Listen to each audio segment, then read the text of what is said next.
ہمارے ہاں ایک شاگرد تھے. ایک دفعہ اس طرح بنا کہ مجھے میرے سپروائزر نے کال کی کہ افغانستان سے آپ کے ایک دوست آئے آپ سے ملنا چاہتے ہیں. میں نے اس کو کہا اس کو لے کر آئے. وہ شاگرد آئے, وہ اپنے ساتھ کچھ گفٹ لے کر آئے تھے افغانستان کے, اور بیٹھ گئے اور رونے لگے. میں نے اسے سوال کیا کہ رونے کی وجہ کیا ہے, کیوں آپ رو رہے؟ کہتے یہ آنسو خوشی کی ہے. اچھا, میں نے کہا آگے بات کریں. اس نے کہا کہ آج سے تقریباً 5 سال پہلے جب میں یہاں پہ پڑھتا تھا, تو جب میں نے یہاں سے ایک ڈپلوما حاصل کیا تو آپ کے آفس میں آیا اور آپ سے میں نے ایک سوال کیا کہ استاد جان یہ اگنسیت کو افغانستان کے تھے, فارسی میں اس نے پوچھا اگنسیت یا ایڈوائس, آپ ایک نصیحت کریں مجھے افغانستان کے بگرام ایئر بیس میں ایک کینیڈین کمپنی ہے کنسٹرکشن کی, ادھر مجھے نوکری ملی. میں نے اس کو ایک لفظ بتایا, میں نے کہا جاؤ قدرت کے ساتھ اپنا بینک اکاؤنٹ کھولو. اس نے سوال کی قدرت کے ساتھ بینک اکاؤنٹ کیا ہے؟ میں نے کہا جو تمہیں معاش ملتی ہے, تنخواہ ملتی ہے, جتنے گھنٹے تم کام کرتے ہو عادت ڈال دو کہ جتنا تمہیں معاش ملتی ہے نا اسے 2 گھنٹے اضافی کام کرو. کہتے پھر؟ میں نے کہا پھر جس آفس میں تم کام کرتے ہو اپنے ارد گرد دیکھ لو کس کو ہیلپ کی ضرورت ہے, اس کی ہیلپ شروع کرو. کہتے پھر؟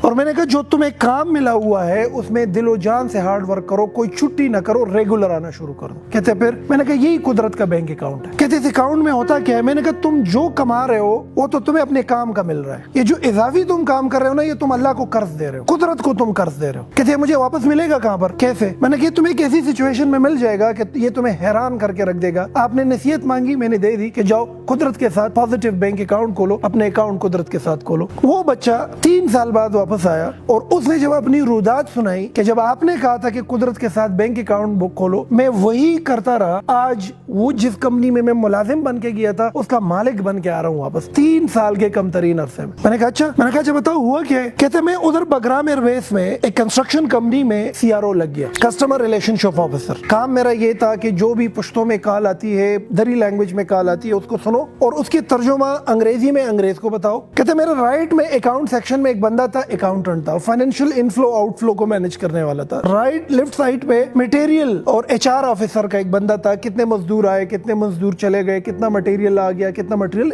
یہ دونوں میرے کولیگز تھے, رائٹ اور لیفٹ میں ان کے آفیسز تھے, میں بالکل درمیان میں بیٹھا ہوا تھا. کہتے پہلے دن جب میں اپنے آفس میں بیٹھ گیا آپ کی بات یاد آ گئی. کہتے میں نے گھڑی کو دیکھا, افغانستان میں صبح 5:30 بجے ورکنگ آورس شروع ہو جاتی ہے, 5 بجے آفس جاتا تھا, 3-3:30 بجے چھٹی ہوتی تھی. کہتے میں چھٹی کے بعد بھی ادھر ٹھہرتا تھا. آپ نے کہا تھا کہ جو تمہیں تنخواہ ملتی ہے جتنے گھنٹوں کی وہ تو تم کرو, لیکن اگر اضافی کام کر سکتے ہو تو وہ بھی کرو, اور رائٹ اور لیفٹ میں کسی کو مدد کی ضرورت ہی تو وہ بھی کرو. کہتے 2 دن اپنے آفس چلا گیا, نو ہاو ہو گئی. اگلے دن میں نے رائٹ سائڈ کے آفس میں بندے کو بتایا کہ الگ کس خدمتی نمات ویلش, اگر کوئی کام تمہارا ہو تو مجھے بتاؤ. کہتے اگلے دن وہ اتنے فائل لے کر آئے, میرے ٹیبل پر رکھ دیا کہ ہاں خدمت ہے یہ کرو.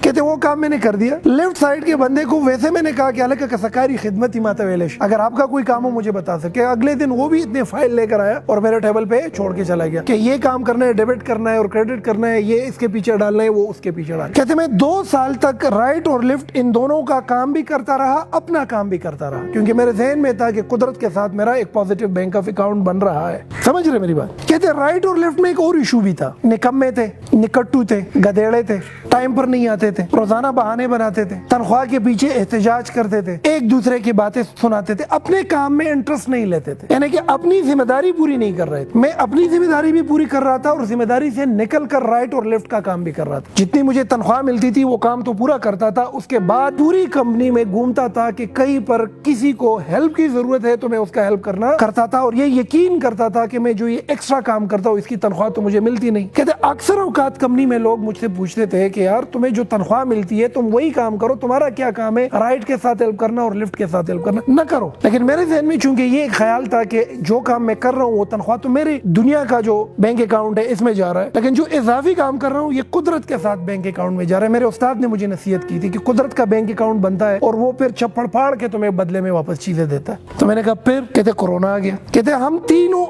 آفیسر جو تھے ہمارے اوپر ایک سپروائزر تھا, میں $900 تنخواہ لے رہا تھا, لیفٹ والا $900 لے رہا تھا, یہ بھی $900 لے رہا تھا. میرے ہارڈلی 2 سال ہوئے تھے, یہ 8 سال سے تھا, یہ 6 سال سے تھا. سامنے کا جو سپروائزر تھا ان کو کورونا ہو گیا اور وہ وفات پا گیا. کہتے جب وہ وفات پا گیا انگریز نے انٹر ڈپارٹمنٹ اناؤنسمنٹ کی کہ اگر اس پوسٹ میں کسی میں اہلیت ہے تو اس پوسٹ کے لیے اپلائی کرے. کہتے میں نے اپلیکیشن لکھی. کہ جب میں وہ اپلیکیشن لکھ رہا تھا نا, وہ رائٹ والا ہے نا, وہ مجھے ایسی خونخوار نگاہوں سے دیکھ رہا تھا نا کہ یہ بادشاہ رسائی کو, فارسی زبان دری زبان میں یہ بادشاہ رسائی کو, کہ اس کو دیکھو 2 سال ہوئے آیا ہوا ہے اور اب یہ سپروائزر بنے. مطلب یہ ہے کہ وہ یہ سمجھ سوچ رہا تھا کہ حق رائٹ والے کا بن رہا ہے. لیفٹ والے نے بھی عجیب سی نظروں سے دیکھ لیا کہ یہ تو میرا حق ہے اس پوسٹ پہ آنا, میرا تو 8-9 سال ہو گیا اس کمپنی میں. کہتے انگریز نے انٹرویو کال. اب جب انگریز نے انٹرویو کال کی, میری انٹرویو ہو گئی, میرا ٹیسٹ ہو گیا, اس نے مجھے سپروائزر لگا دیا. کہتے رائٹ اور لیفٹ دونوں آگ بگولا ہو گئے. ان لوگوں نے احتجاج کیا کہ بھئی میں 6-7-8 سال سے ہوں, یہ بندہ کافی سالوں سے کام کر رہا ہے, جمعہ 8 دن تمہارے ہوئے نہیں ہے, 2 سال 1.5 سال تمہارے ہوئے نہیں ہے, تم آئے ہو, تم کس طریقے سے ہمارا سپروائزر بن سکتے ہو. کہتے کمپنی میں ایک قیاس سا بلٹ اپ ہو گیا. لیبر نے احتجاج کیا, 1 دن 2 دن تک کام رک گیا. کہتے انگریز پریشان ہوا. انگریز نے مجھے اپنے آفس میں بلایا اور مجھ سے پوچھ لیا کہ واقعی میں آپ کا تو 2.5 سال ہو گیا, 2 سال ہو گیا, کیا راز ہے کہ تم اپنے کام کو بھی جانتے ہو, تم رائٹ کو بھی جانتے ہو, تم لیفٹ کو بھی جانتے ہو, تم کو ہائر میں نے کیا تھا یہاں پر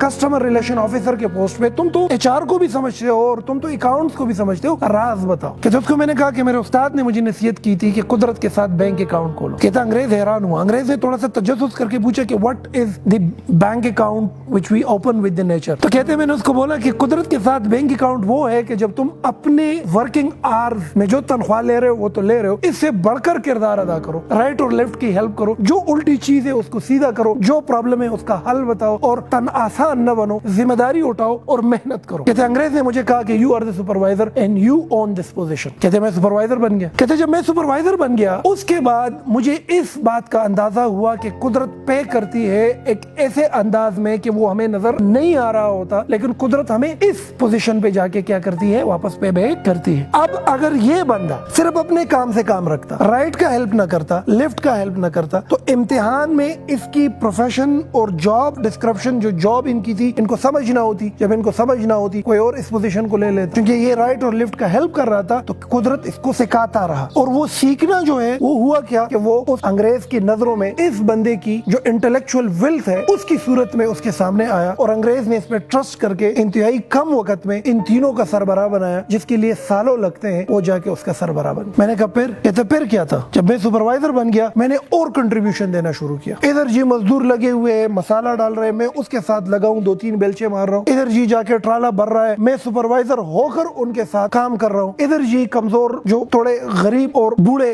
لیبر ہے ان کو جا کو موٹیویٹ کر رہا ہوں, ان کا ہیلپ کر رہا ہوں, ہر چیز میں ہیلپ کر رہا ہوں جو میرے ورکنگ آورز ہے. کہتے ایک دفعہ انگریز آیا اور مجھے اس نے ہاتھ پکڑ کے کہا کہ خدا را تمہارا کام 8 گھنٹے ہے, تم 12 گھنٹے کام نہ کرو کیونکہ یہ لیبر لاس کے خلاف ہے. ایسا نہ ہو کہ حکومت مجھے پینلائز کر دے اس چیز میں. میں نے اس کو بولا کہ میں قدرت کے ساتھ بینک اکاؤنٹ ہے, میں جو کام کر رہا ہوں وہ کر رہا ہوں, جو اضافی کام ہے وہ آپ مجھے نہیں کہہ سکتے کہ مجھے روک. کہتے 2 سال مزید میں نے ایسا کیا اور اپنا ایک نام کمایا, اور نام کمانے کے ساتھ ہر وہ چیز سیکھ لی کہ جس کے بنیاد پر ایک پوری کمپنی بیسڈ کرتی ہے, جس کے بنیاد پر پوری کمپنی چلائی جا سکتی. کہتے بگرام ایئر بیس سے جب امریکن نکل رہے تھے 1 ہفتے پہلے اس انگریز نے افغانستان میں ایک ہوٹل میں سارے ملازمین کو اکٹھا کیا, ڈائس پر آیا, اس نے ایک چھوٹا سا سیشن ادھر ڈیلیور کیا, اور پھر میرا نام لیا, مجھے سٹیج پہ بلایا اور مجھے چابیاں بھی حوالے کر دی. بینک, اس کمپنی کے بینک اکاؤنٹ میں کچھ اماؤنٹ تھا وہ بھی حوالے کر دیا, اور پوری کمپنی میرے ہاتھ میں چھوڑ کے وہ کینیڈا واپس چلا گیا. کہتے اس حالت میں دھاڑے مار کر رونے لگا. میری ماں, میری بہنیں, میرے بھائی سب بیٹھے ہوئے تھے, میرے سے 10-10 سال اور 12-12 سال سینئر لوگ بیٹھے ہوئے تھے. میں سب سے جونیئر, 4 سال میں نے اس کمپنی میں کام کیا تھا, اس کمپنی کا مالک بن گیا. کہتے اگلے دن میں نے پاکستان کے لیے ٹکٹ کاٹی اور سیدھا یہاں پر آیا, اور آج تمہارے سامنے بیٹھا ہوں کہ ایک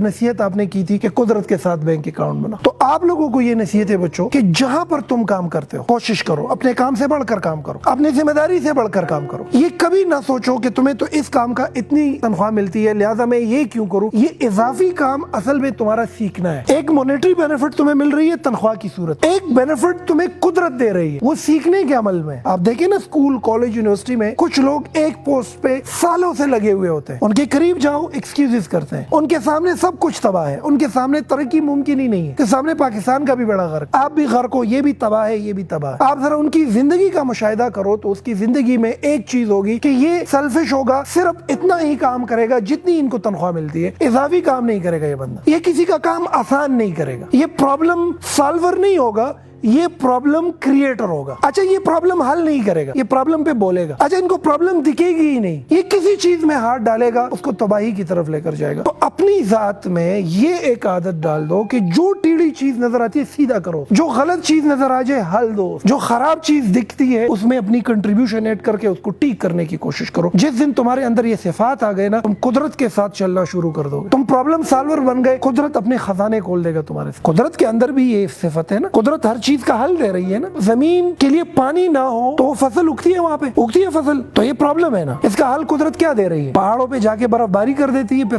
سورج کی تفش سے ملٹ ہو کر پانی ندی نالوں کی صورت میں آ کر ہم اپنے فصلیں ابیاری کر رہے ہیں کہ نہیں کر رہے؟ آپ کو گرمی لگ رہی ہے, آپ کو کیا لگ رہی ہے؟ دھوپ ہے, تو ہم کہاں پہ جاتے ہیں؟ چھاؤں میں جاتے ہیں کہ نہیں؟ تو قدرت نے پودے کی شکل میں اس کا حل بتایا ہے کہ نہیں بتایا؟ بتایا ہے نا. Over all nature by it self is a problem solver. اپنی فیس کو دیکھیں, اگر ہمارے ناک کے اندر گم نہ ہو, ناک کے اندر گم نہ ہو تو انسان 24 گھنٹے سانس نہیں لے سکتا. آپ کے لنگس کے اندر ایسے جرمز اور ایسی بیماریاں آ جائے گی کہ آپ مر سکتے ہیں. تو یہ بیماریاں اور یہ ڈسٹ اندر جانا پرابلم ہے کہ نہیں؟ اس کا حل قدرت نے کیا دیا ہے؟ اس کے اندر گم. دماغ کتنا سینسیٹیو چیز ہے کہ نہیں؟ تھوڑا سا ہاتھ لگاؤ, زخمی کرو, انسان پورا پیرالائز ہو جاتا ہے, پاگل ہو جاتا ہے. اگر یہ دماغ ہمارے قدا زمنگ پہ پند کدا دماغ انو بیا قدرت سینسیٹیو چیز لا, یہ مضبوط سکل ورکڑ ہے اور زمنگ کوپڑائی چکا دا دل سینسیٹیو ہے کہ نہیں؟ یہ دیکھو اللہ نے کیا قدرتی نظام بنایا ہے, یہ شاک آبزرور سے بنایا.